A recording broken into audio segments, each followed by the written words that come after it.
Muito se tem discutido sobre a Arca da Aliança. Alguns dizem que foi destruída no incêndio do templo, outros afirmam estar numa igreja localizada numa ilha, em um lago na Etiópia, e alguns acreditam estar escondida em algum monte em Israel, possivelmente o Nebo, conforme o livro apócrifo segundo Macabeus 2:8.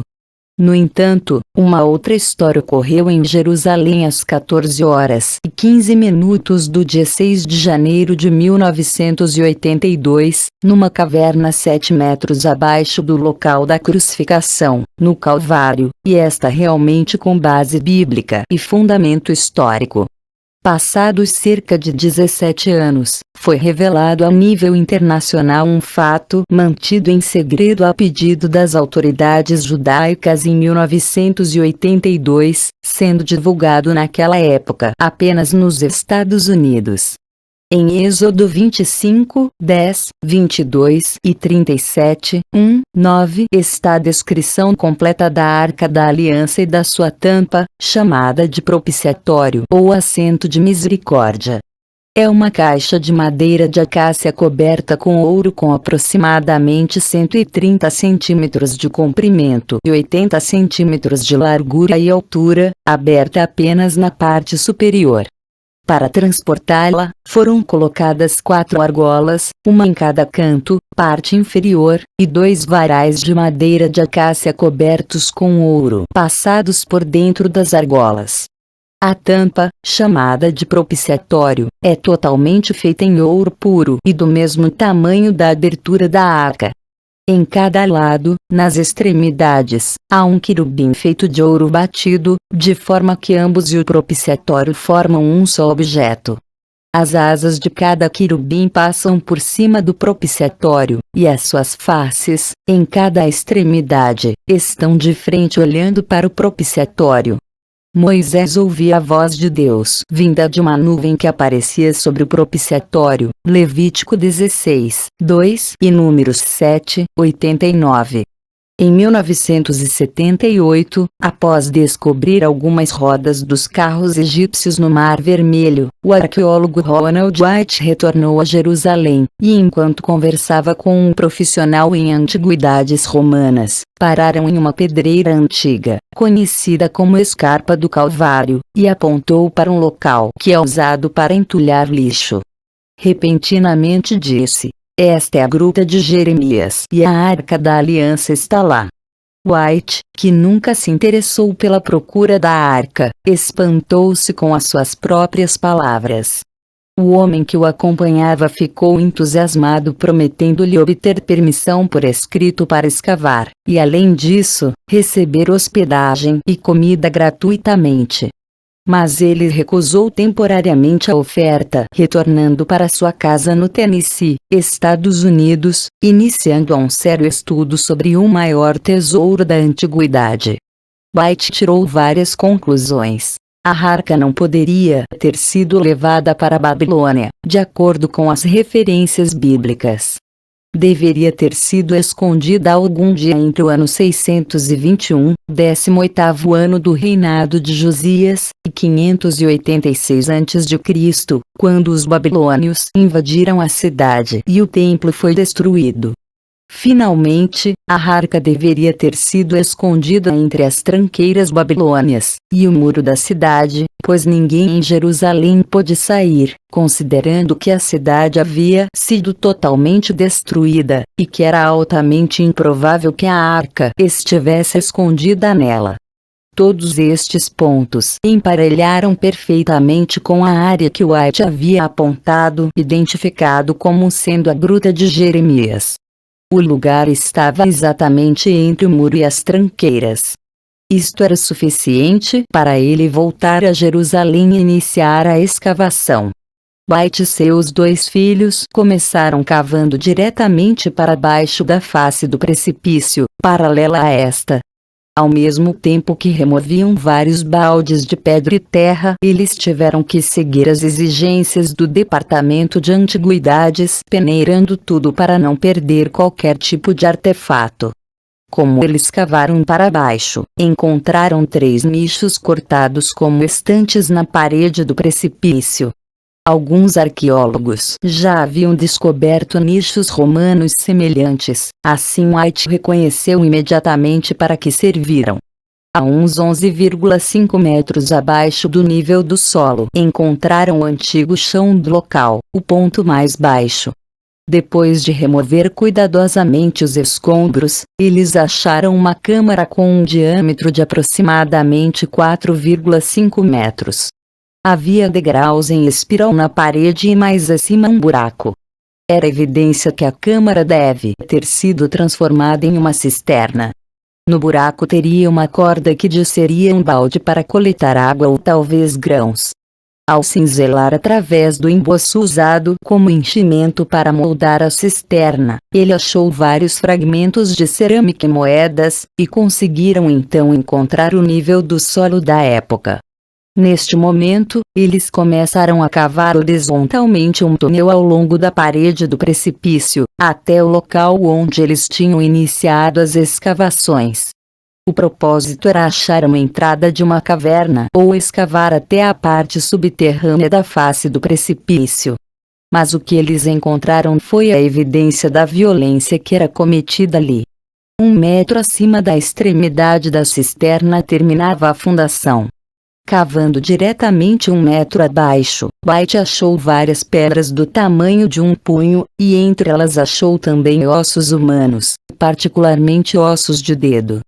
As muitas pedras incomuns e ossos espalhados mostraram claramente que o local não foi uma sepultura, e concluiu que poderia ter sido o local de apedrejamento descrito no livro de Atos 7:57, 58, onde descreve o apedrejamento de Estevão. White continuou escavando em direção ao local inicial da escavação quando encontrou a fundação de uma edificação antiga, presa à face do precipício. Era uma pedra lisa prolongada de uma das paredes parecendo um altar.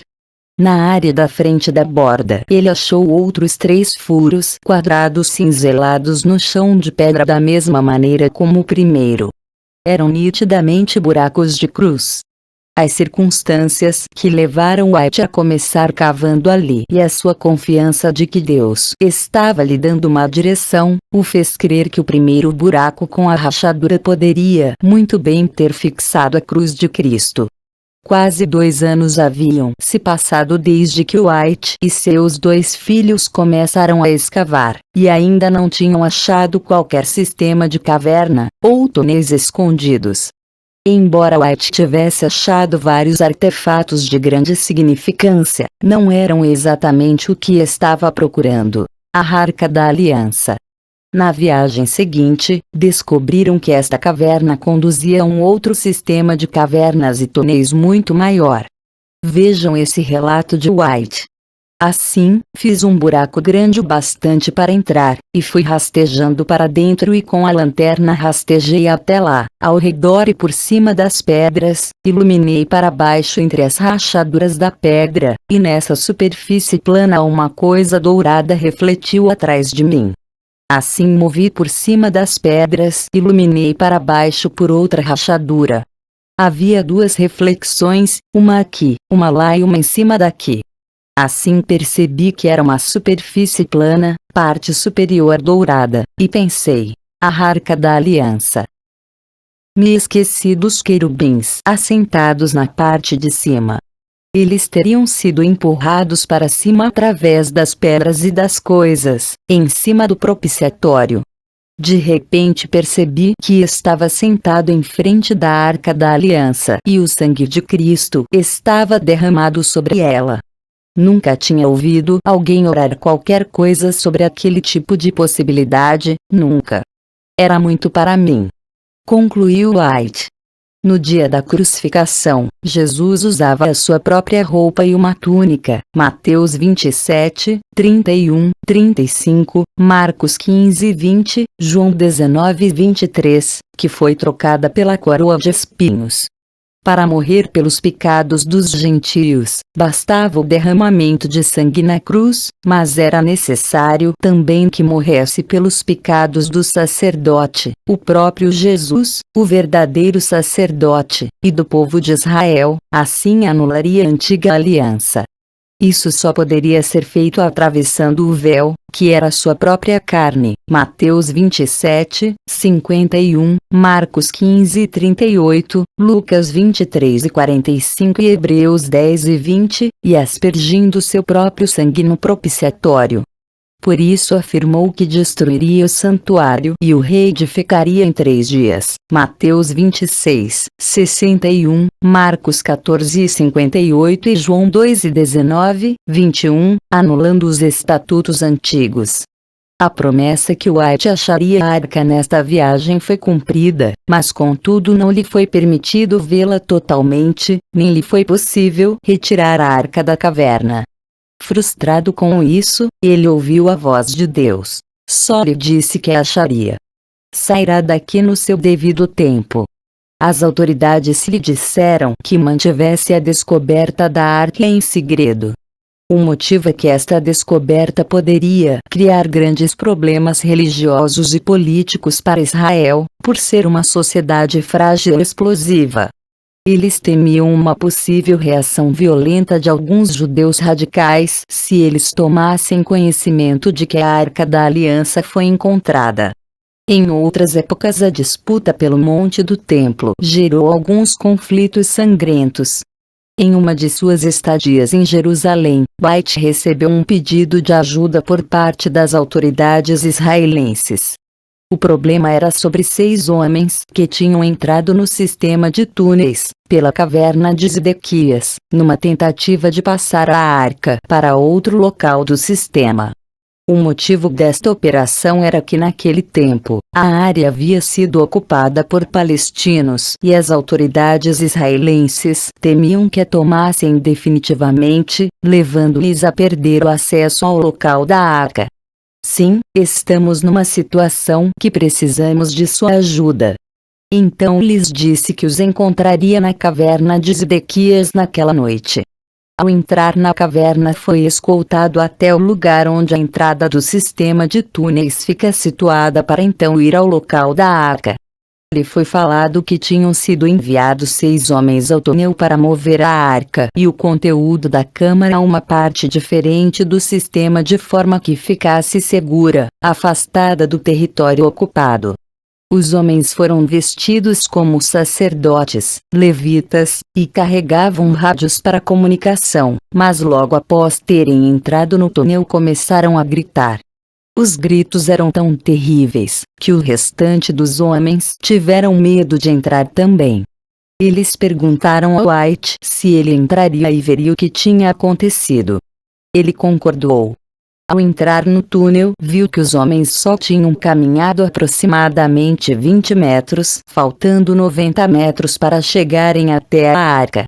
Eles estavam mortos no chão com os olhos grandemente abertos, e virados para trás.